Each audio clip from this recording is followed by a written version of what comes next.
Chicago has issued a severe thunderstorm warning for northwestern Lake County in northwestern Indiana until 7 p.m.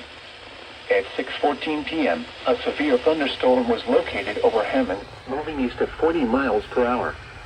Hazard, 60 miles per hour wind gusts. Source, radar indicated. Impact, expect damage to roofs, siding, and trees.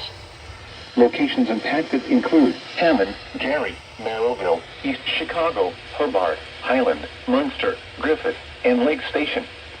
For your protection, move to an interior room on the lowest floor of a building.